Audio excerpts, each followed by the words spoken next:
सतगुर प्रसाद। राग गौड़ी थित्ती कबीर जी की। श्लोक 15 थित्ती 7 बार।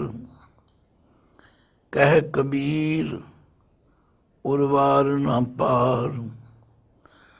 साधक सिद्ध लखै जो भयो। आपे करता आपे देओ। वाहिगुरु जी का खालसा वाहिगुरु जी की फतेह।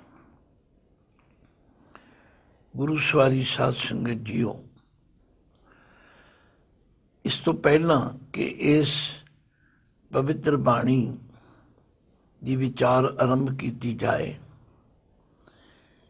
ਇਹ ਦੱਸਣਾ ਜ਼ਰੂਰੀ ਹੈ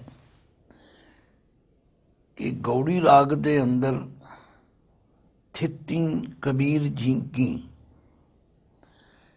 ਇਸ ਲੇਖ ਥੱਲੇ ਭਗਤ ਕਬੀਰ ਜੀ ਨੇ ਸਾਨੂੰ ਕੀ ਗਿਆਨ ਬਖਸ਼ਿਆ ਹੈ। ਸਭ ਤੋਂ ਪਹਿਲਾਂ ਮੰਗਲਾ ਚਰਨ ਹੈ, ਉਹ ਬ੍ਰਹਮ ਸਰੂਪ ਪਰਮਾਤਮਾ ਇੱਕ ਹੈ। ਉਹ ਸਰਵ ਸ਼ਕਤੀਵਾਨ ਹੈ। ਉੱਪਰਲੀ ਕਾਰ ਦਾ ਅਰਥ ਹੈ ਉਹ ਸਰਵ ਵਿਆਪਕ ਹੈ। ਉਹ ਸਦਾ ਸਤ ਹੈ ਅਤੇ ਗੁਰੂ ਦੀ ਕਿਰਪਾ ਦੁਆਰਾ ਜਾਣਿਆ ਜਾਂਦਾ। ਅੱਗੇ ਸ਼ਲੋਕ ਹੈ ਰਾਗ ਗੌੜੀ ਥਿੱਤੀ ਕਬੀਰ ਜੀ ਕੀ। ਰਾਗ ਦਾ ਨਾਮ ਗੌੜੀ ਹੈ ਅਤੇ ਕਬੀਰ ਜੀ ਦੀ ਉਚਾਰਨ ਕੀਤੀ ਹੋਈ ਹੈ ਬਾਣੀ, ਜਿਸ ਦਾ ਸਿਰਲੇਖ ਥਿੱਤੀ ਹੈ। ਲਫ਼ਜ਼ ਥਿੱਤੀ ਅਤੇ ਕੀ ਦੇ ਉੱਤੇ ਟਿੱਪੀ ਦੀ ਵਰਤੋਂ ਹੈ। ਇਹਦਾ ਮਤਲਬ ਇਹ ਪੁਰਾਤਨ ਕਾਲ ਤੋਂ ਇਹਦੀ ਵਰਤੋਂ ਇਵੇਂ ਹੀ ਕੀਤੀ ਜਾ ਰਹੀ ਹੈ।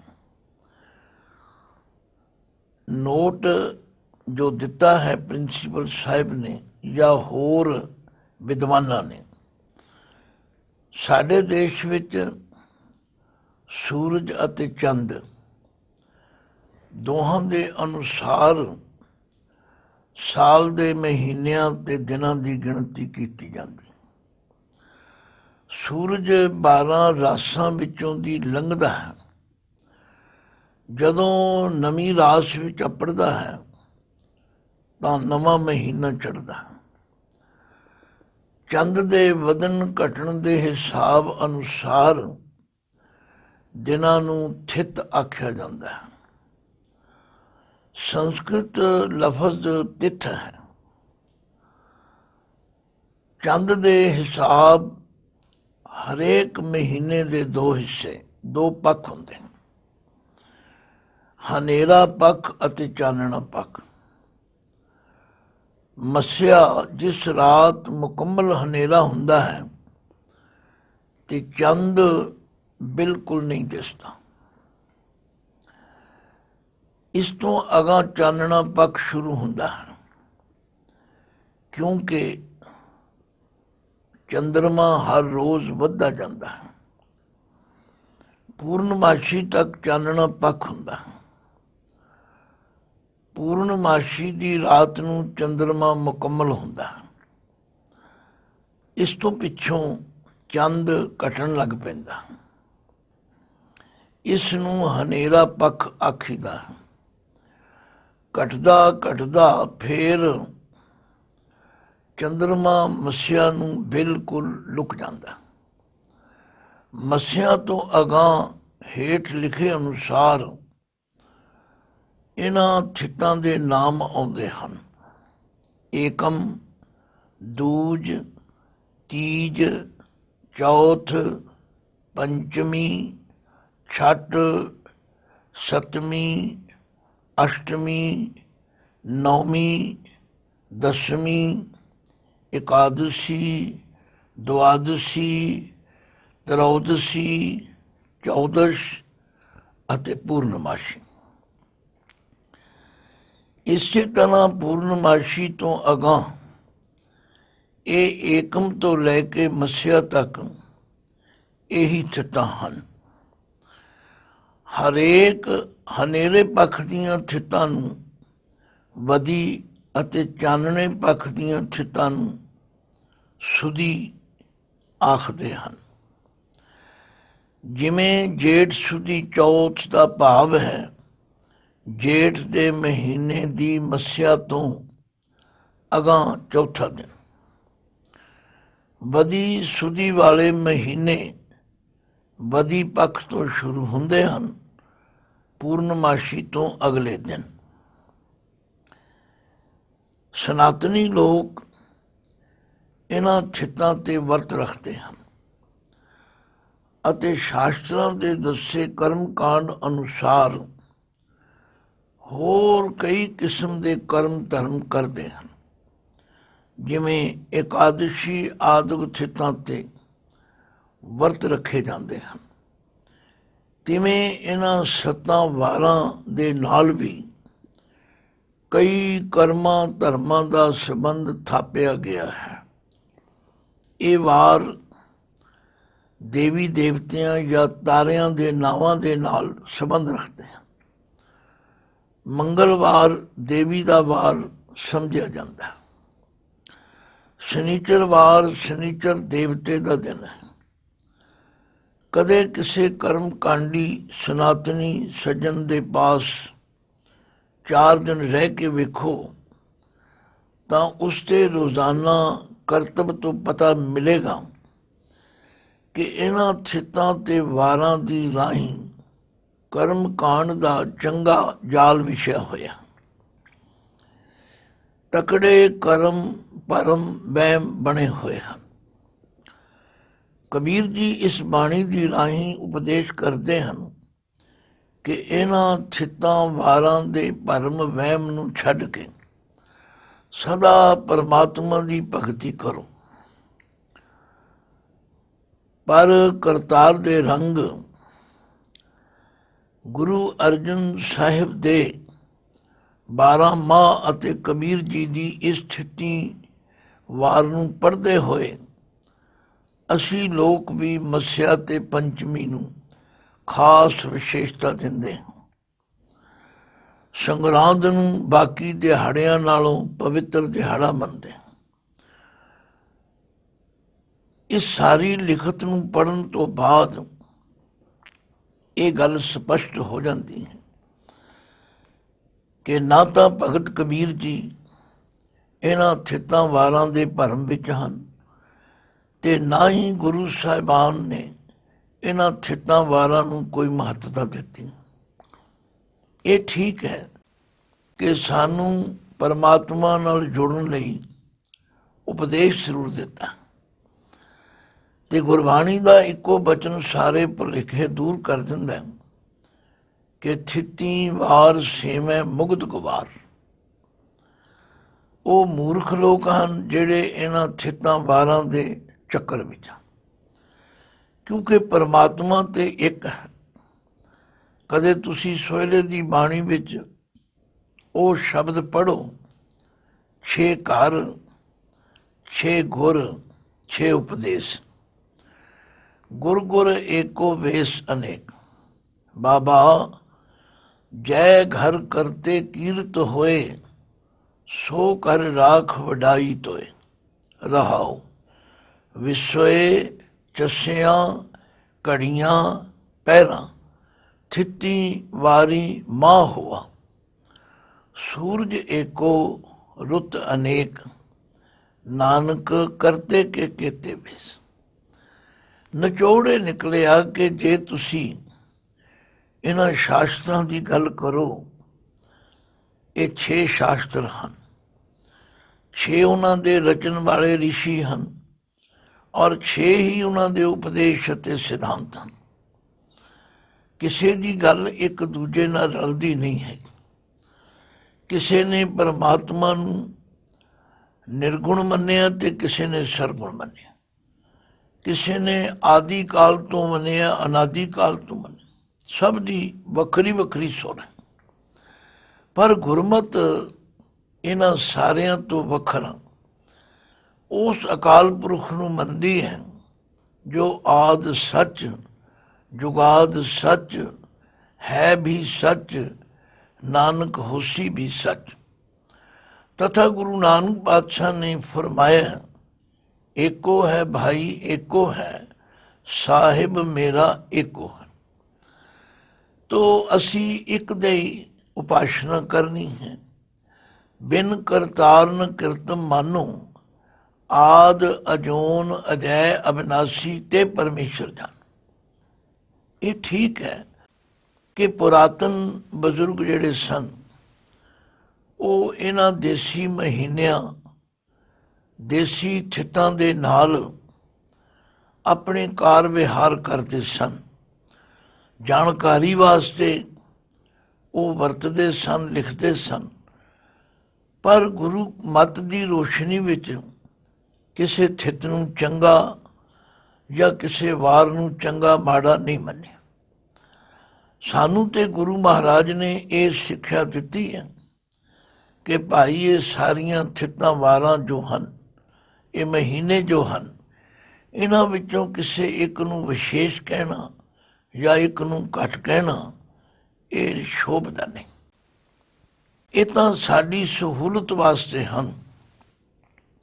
12 ਮਾਹ ਦੇ ਅੰਦਰ ਵੀ ਗੁਰੂ ਨਾਨਕ ਪਾਤਸ਼ਾਹ ਨੇ ਵੀ ਤੁਖਾਰੀ ਰਾਗ ਵਿੱਚ 12 ਮਾਹ ਲਿਖੇ। ਗੁਰੂ ਅਰਜਨ ਦੇਵ ਪਾਤਸ਼ਾਹ ਨੇ ਵੀ 12 ਮਾਹ ਲਿਖੇ। ਪਰ ਉਹਨਾਂ ਨੇ ਹਰ ਮਹੀਨੇ ਦੇ ਉਪਦੇਸ਼ ਦੀ ਆਰੰਭਤਾ ਵਿੱਚ ਉਸ ਪਰਮਾਤਮਾ ਨੂੰ ਯਾਦ ਕਰਨ ਦੀ ਗੱਲ ਸਮਝਾਈ ਹੈ।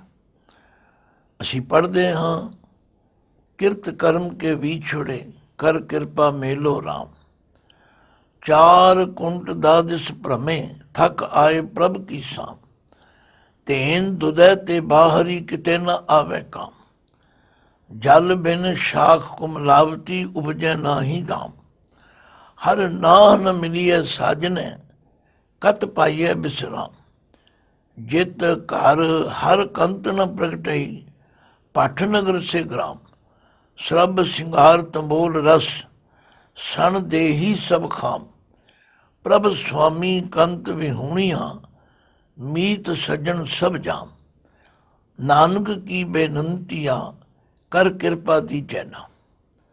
ਫਿਰ ਇੱਕ ਮਹੀਨੇ ਦਾ ਉਪਦੇਸ਼ ਧਿਆਨ ਨਾਲ ਪੜ੍ਹੋ, ਪਤਾ ਲੱਗ ਜਾਏਗਾ ਵੀ ਕਿਸੇ ਮਹੀਨੇ ਨੂੰ ਜਾਂ ਕਿਸੇ ਵਾਰ ਨੂੰ ਗੁਰੂ ਸਾਹਿਬ ਨੇ ਚੰਗਾ ਜਾਂ ਮਾੜਾ ਨਹੀਂ ਕਿਹਾ।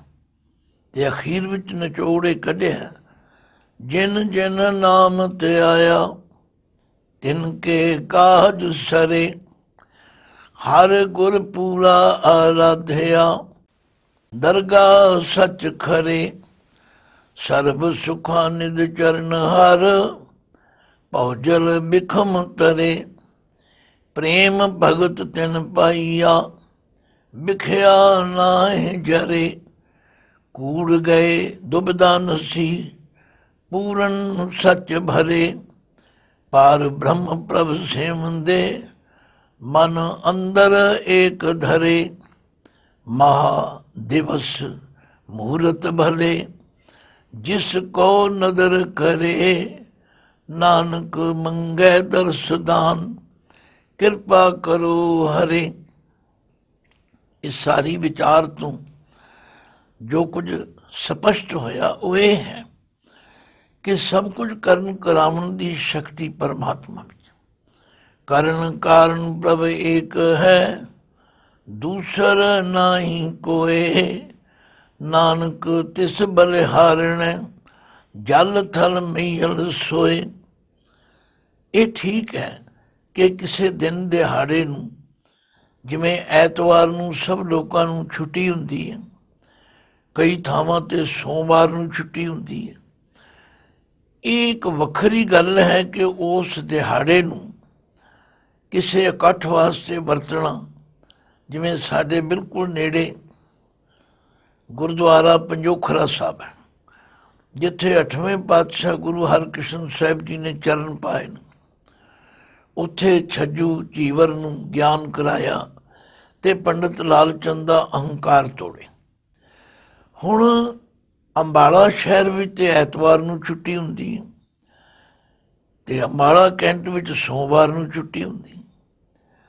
ਐਤਵਾਰ ਨੂੰ ਅੰਬਾਲਾ ਸ਼ਹਿਰ ਤੇ ਹੋਰ ਇਲਾਕੇ ਦੀਆਂ ਸੰਗਤਾਂ ਬਹੁਤ ਜਾਂਦੀਆਂ ਤੇ ਸੋਮਵਾਰ ਨੂੰ ਸਾਰਾ ਅੰਬਾਲਾ ਕੈਂਟ ਜਿਹੜਾ ਉਹ ਪਹੁੰਚਦਾ।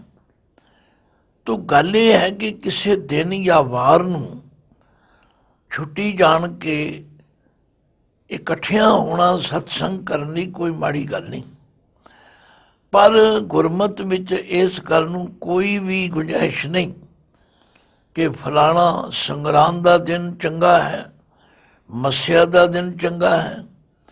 ਐਸਾ ਗੁਰਮਤ ਦਾ ਵਿਸ਼ਵਾਸ ਨਹੀਂ। ਪਰ ਫਿਰ ਵੀ ਮੈਂ ਦੇਖਦਾ ਹਾਂ ਕਿ ਸਾਡੇ ਗੁਰੂ ਘਰਾਂ ਵਿੱਚ ਵਿਸ਼ੇਸ਼ ਤੌਰ 'ਤੇ ਨੋਟਿਸ ਬੋਰਡਾਂ ਉੱਤੇ ਸੰਗਰਾਂਦ, ਮੱਸਿਆ, ਪੂਰਨਮਾਸ਼ੀ ਲਿਖੀ ਜਾਂਦੀ ਹੈ। ਇਹਦਾ ਮਤਲਬ ਇਹ ਹੈ ਕਿ ਕਿਧਰੇ ਨਾ ਕਿਧਰੇ ਸਾਡੇ ਮਨਾਂ ਵਿੱਚ ਇਹਨਾਂ ਦਿਨਾਂ ਬਾਰੇ ਕੁਝ ਵਿਸ਼ੇਸ਼ਤਾ ਦੇ ਖਿਆਲ ਭਰੇ ਹੋਏ ਹਨ। ਪਰ ਗੁਰਮਤ ਦੀ ਰੋਸ਼ਨੀ ਵਿੱਚ ਸਾਡੇ ਲਈ ਸਾਰੇ ਦਿਨ ਚੰਗੇ ਹਨ। ਹਾਂ, ਉਹ ਦਿਨ ਮਾੜੇ ਗਏ ਗਏ, ਉਹ ਮਹੀਨਾ ਮਾੜਾ ਕਿਹਾ ਗਿਆ ਜਦੋਂ ਅਸੀਂ ਪਰਮਾਤਮਾ ਨੂੰ ਭੁੱਲ ਜਾਂਦੇ ਹਾਂ, ਜਦੋਂ ਅਸੀਂ ਪਰਮਾਤਮਾ ਦੇ ਸਿਮਰਨ ਤੋਂ ਟੁੱਟ ਜਾਂਦੇ ਹਾਂ। ਇਸ ਲਈ ਸਾਨੂੰ ਤੇ ਗੁਰੂ ਦਾ ਹੁਕਮ ਹੈ, ਸਾਸ ਸਾਸ ਸਿਮਰੋ ਗੋਬਿੰਦ, ਮਨ ਅੰਤਰ ਕੀ ਉਤਰੇ ਚਿੰਦ, ਆਸ ਅਨਿਤ ਤਿਆਗੋ ਤਰੰਗ, ਸੰਤ ਜਨਾ ਕੀ ਧੂਰ ਮਨ ਮੰਗ, ਆਪ ਛੋੜ ਬੇਨਤੀ ਕਰੋ, ਸਾਧ ਸੰਗ ਅਗਨ ਸਾਗਰ ਤਰੋ, ਹਰ ਧਨ ਕੇ ਭਰ ਲਿਓ ਭੰਡਾਰ, ਨਾਨਕ ਗੁਰ ਪੂਰੇ ਨਮਸਕਾਰ। ਸਾਡੇ ਲਈ ਸਾਰੇ ਦਿਨ ਚੰਗੇ ਹਨ। ਗੁਰਮਤ ਅਨੁਸਾਰ ਗੁਰੂ ਕੇ ਸਿੱਖ ਨੇ ਅੰਮ੍ਰਿਤ ਵੇਲੇ ਉੱਠਣਾ ਹੈ, ਇਸ਼ਨਾਨ ਕਰਨਾ ਹੈ, ਸਿਮਰਨ ਕਰਨਾ ਹੈ, ਨਿਤਨੇਮ ਕਰਨਾ। ਗੁਰੂ ਰਾਮਦਾਸ ਜੀ ਨੇ ਸਾਡਾ ਟਾਈਮ ਟੇਬਲ ਬਣਾ ਕੇ ਦਿੱਤਾ। ਗੁਰ ਸਤਿਗੁਰ ਕਾ ਜੋ ਸਿੱਖ ਅਖਾਏ, ਸੋ ਭਲਕੇ ਉੱਠ ਹਰ ਨਾਮ ਤੇ ਆਵੇ, ਉਦਮ ਕਰੇ ਭਲਕੇ ਪ੍ਰਭਾਤੀ, ਇਸ਼ਨਾਨ ਕਰੇ ਅੰਮ੍ਰਿਤ ਸਰ ਨਾਵੇ, ਉਪਦੇਸ਼ ਗੁਰੂ ਹਰ ਹਰ ਜਾਪੈ, ਸਭ ਕਿਲਵਿਕ ਪਾਪ ਦੁਖ ਲੈ ਜਾਵੇ, ਫਿਰ ਚੜ੍ਹੇ ਦਿਵਸ ਗੁਰਬਾਣੀ ਗਾਵੇ, ਬਹਿੰਦਿਆਂ ਉੱਠਦਿਆਂ ਹਰ ਨਾਮ ਤੇ ਆਵੇ, ਜੋ ਸਾਸ ਗਿਰਾਸ ਧਿਆਏ ਮੇਰਾ ਹਰ ਹਰ, ਸੋ ਗੁਰ ਸਿੱਖ ਗੁਰੂ ਮਨ ਭਾਵੇ, ਜਿਸਨੂੰ ਦਇਆਲ ਹੋਵੇ ਮੇਰਾ ਸੁਆਮੀ, ਤੇ ਸਤਿਗੁਰ ਕਾ ਉਪਦੇਸ਼ ਸੁਣਾਵੇ, ਜਨ ਨਾਨਕ ਧੂੜ ਮੰਗੇ ਤਿਸ ਗੁਰ ਸਿੱਖ ਕੀ, ਜੋ ਆਪ ਜਪੈ ਅਵਰਾ ਨਾਮ ਜਪਾਵੇ। ਤੋ ਇਹ ਸਾਰੀ ਵਿਚਾਰ ਕਰਨ ਦਾ ਮਕਸਦ ਇਹ ਹੈ ਕਿ ਅਸੀਂ ਇਸ ਭੁਲੇਖੇ ਵਿੱਚ ਨਹੀਂ ਪੈਣਾ ਕਿ ਅੱਜ ਮੱਸਿਆ ਹੈ ਜੀ, ਅੱਜ ਪੂਰਨਮਾਸ਼ੀ ਹੈ ਜੀ, ਅੱਜ ਸੰਗਰਾਂਦ ਹੈ ਜੀ, ਜਾਂ ਅੱਜ ਫਲਾਣਾ ਦਿਨ ਹੈ ਜੀ। ਸਾਡੇ ਲਈ ਸਾਰੇ ਦਿਨ, ਸਾਰੇ ਮਹੂਰਤ, ਸਾਰੀਆਂ ਰੁੱਤਾਂ ਤੇ ਥਿੱਤਾਂ ਪਵਿੱਤਰ ਹਨ। ਹਾਂ, ਭਾਈ ਗੁਰਦਾਸ ਜੀ ਨੇ ਇਸ ਨੂੰ ਹੋਰ ਸੌਖਾ ਕੀਤਾ। ਗੁਰਸਿੱਖ ਭਲਕੇ ਉੱਠ ਕਰ, ਅੰਮ੍ਰਿਤ ਵੇਲੇ ਸਰ ਨਾ ਵੰਦਾ, ਗੁਰ ਕੇ ਬਚਨ ਉਚਾਰ ਕੇ ਧਰਮਸਾਲ ਦੀ ਸੁਰਤ ਕਰਨ ਦਾ, ਸਾਧ ਸੰਗਤ ਵਿੱਚ ਆਏ ਕੇ ਗੁਰਬਾਣੀ ਦੇ ਪ੍ਰੀਤ ਸੁਣਨ ਦਾ, ਸ਼ੰਕਾ ਮਨੋਂ ਮਿਟਾਏ ਕੇ ਗੁਰਸਿੱਖਾਂ ਦੀ ਸੇਵ ਕਰਨ ਦਾ, ਕਿਰਤ ਵਿਰਤ ਕਰ ਧਰਮ ਦੀ ਲੈ ਪ੍ਰਸਾਦ ਆਣ ਵਰਤਨ ਦਾ, ਗੁਰਸਿੱਖਾਂ ਨੂੰ ਦੇ ਕੇ ਪਿੱਛੋਂ ਬਚਿਆ ਆਪ ਖਵੰਦਾ, ਗੁਰਮੁਖ ਗਾਡੀ ਰਾਹ ਚੱਲਣ ਦਾ। ਇੰਨਾ ਕੁਝ ਗੁਰੂ ਨੇ ਸਾਨੂੰ ਗਿਆਨ ਬਖਸ਼ਿਆ, ਪਰ ਫਿਰ ਅਸੀਂ ਭਰਮਾਂ ਦਾ ਸ਼ਿਕਾਰ ਹੋਈਏ, ਇਹ ਸਾਡੀ ਬਦਕਿਸਮਤੀ ਹੈ। ਭਗਤ ਕਬੀਰ ਜੀ ਨੇ ਵੀ ਇਸ ਬਾਣੀ ਦਾ ਆਰੰਭ ਕਰਨ ਸਮੇਂ ਜੋ ਸ਼ਲੋਕ ਉਚਾਰਨ ਕੀਤਾ ਹੈ, 15 ਥਿੱਤੀ 7 ਵਾਰ, ਹੇ ਦੁਨੀਆ ਦੇ ਲੋਕੋ, ਇਹ ਠੀਕ ਹੈ ਕਿ ਸਮੇਂ ਦੀ ਵੰਡ ਦੇ ਮੁਤਾਬਕ 15 ਥਿੱਤਾਂ ਬਾਰੇ ਪੜ੍ਹ ਕੇ ਸੁਣਾਇਆ ਗਿਆ ਕਿ ਮੱਸਿਆ ਤੋਂ ਪੂਰਨਮਾਸ਼ੀ ਤੱਕ, ਪੂਰਨਮਾਸ਼ੀ ਤੋਂ ਮੱਸਿਆ ਤੱਕ ਇਹ ਏਕਮ, ਦੂਜ, ਤੀਜ, ਚੌਥ, ਪੰਚਮੀ, ਛਠ, ਸਤਵੀਂ, ਅਸ਼ਟਵੀਂ, ਨੌਵੀਂ, ਦਸਵੀਂ, ਇਕਾਦਸ਼ੀ, ਦੁਆਦਸ਼ੀ, ਤਰੋਦਸ਼ੀ, ਚੌਦਸ਼, ਪੂਰਨਮਾਸ਼ੀ, ਔਰ ਇਸੇ ਤਰ੍ਹਾਂ 7 ਵਾਰ ਹਨ। ਐਤਵਾਰ ਤੋਂ ਲੈ ਕੇ ਸੋਮਵਾਰ, ਮੰਗਲਵਾਰ, ਬੁੱਧਵਾਰ, ਵੀਰਵਾਰ, ਸ਼ੁੱਕਰਵਾਰ, ਸ਼ਨੀਚਰਵਾਰ ਤੇ ਐਤਵਾਰ। ਭਗਤ ਜੀ ਕਹਿੰਦੇ ਨੇ 15 ਥਿਤੀ 7 ਵਾਰ, ਕਹਿ ਕਬੀਰ ਉਰਵਾਰ ਨਾ ਪਾਰ। ਕਬੀਰ ਜੀ ਕਹਿੰਦੇ ਨੇ ਉਸ ਪਰਮਾਤਮਾ ਦਾ ਕੋਈ ਉਰਵਾਰ ਪਾਰ ਨਹੀਂ ਪਾ ਸਕਦਾ, ਕੋਈ ਉਸ ਦਾ ਅੰਤ ਨਹੀਂ ਜਾਣ ਸਕਦਾ। ਸਾਧਕ ਸਿੱਧ ਲਖੈ ਜੋ ਭੇਉ।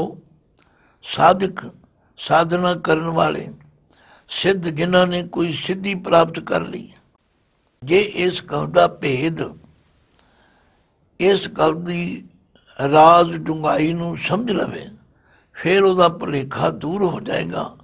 ਆਪੇ ਕਰਤਾ ਆਪੇ ਦੇਓ। ਉਹ ਵਾਹਿਗੁਰੂ ਆਪ ਹੀ ਸਾਰੇ ਸੰਸਾਰ ਦਾ ਕਰਨ ਵਾਲਾ ਹੈ ਤੇ ਆਪ ਹੀ ਪ੍ਰਕਾਸ਼ ਰੂਪ ਹੈ। ਤੋ ਅੱਜ ਅਸੀਂ ਇੰਨੀ ਕੁ ਵਿਚਾਰ ਕਰਕੇ ਇਸ ਨਿਚੋੜ ਤੇ ਪਹੁੰਚੇ ਹਾਂ ਕਿ ਅਸੀਂ ਉਸ ਗੋਬਿੰਦ ਦੇ ਚਰਨ ਕਮਲਾਂ ਨਾਲ ਪਿਆਰ ਕਰਨ। ਜਿਵੇਂ ਹੋਰ ਬਾਣੀਆਂ ਦੇ ਅੰਦਰ ਰਹਾਉ ਦੀ ਪੰਕਤੀ ਹੁੰਦੀ ਹੈ, ਉਹ ਸਾਰੀ ਬਾਣੀ ਦਾ ਕੇਂਦਰੀ ਭਾਵ ਤਥਾ ਨਿਚੋੜ ਹੁੰਦਾ। ਇਸ ਬਾਣੀ ਦਾ ਵੀ ਨਿਚੋੜ ਇਹ ਹੈ, ਚਰਨ ਕਮਲ ਗੋਬਿੰਦ ਰੰਗ ਲਾਗਾ, ਸੰਤ ਪ੍ਰਸਾਦ ਭਏ ਮਨ ਨਿਰਮਲ, ਹਰ ਕੀਰਤਨ ਮੈਂ ਅਨਦਿਨ ਜਾਗਾ। ਰਹਾਉ ਜਿਨ੍ਹਾਂ ਭਾਗਸ਼ਾਲੀ ਮਨੁੱਖਾਂ ਦਾ ਮਨ ਵਾਹਿਗੁਰੂ ਦੇ ਉਹ ਕਮਲ ਵਰਗੇ ਜੋ ਚਰਨ ਹਨ, ਉਹਨਾਂ ਨਾਲ ਪ੍ਰੇਮ ਜਾਗ ਪਿਆ। ਚਰਨ ਕਮਲ ਗੋਬਿੰਦ ਰੰਗ ਲਾਗਾ। ਗੋਬਿੰਦ ਪਰਮਾਤਮਾ ਦਾ ਇੱਕ ਸਿਫਾਤੀ ਨਾਮ ਹੈ, ਜੋ ਸਾਰੀ ਸ੍ਰਿਸ਼ਟੀ ਦੇ ਪਾਲਣ ਵਾਲਾ, ਸਾਰੀ ਸ੍ਰਿਸ਼ਟੀ ਦਾ ਰਕਸ਼ਕ ਹੈ। ਜਿਹਦਾ ਮਨ ਉਹਦੇ ਚਰਨ ਕਮਲਾਂ ਨਾਲ ਲੱਗੇ, ਸੰਤ ਪ੍ਰਸਾਦ ਭਏ ਮਨ ਨਿਰਮਲ, ਉਹਨਾਂ ਤੇ ਵਾਹਿਗੁਰੂ ਦੀ ਕਿਰਪਾ ਹੋ ਜਾਂਦੀ, ਉਹਨਾਂ ਦਾ ਮਨ ਨਿਰਮਲ ਹੋ ਜਾਂਦਾ।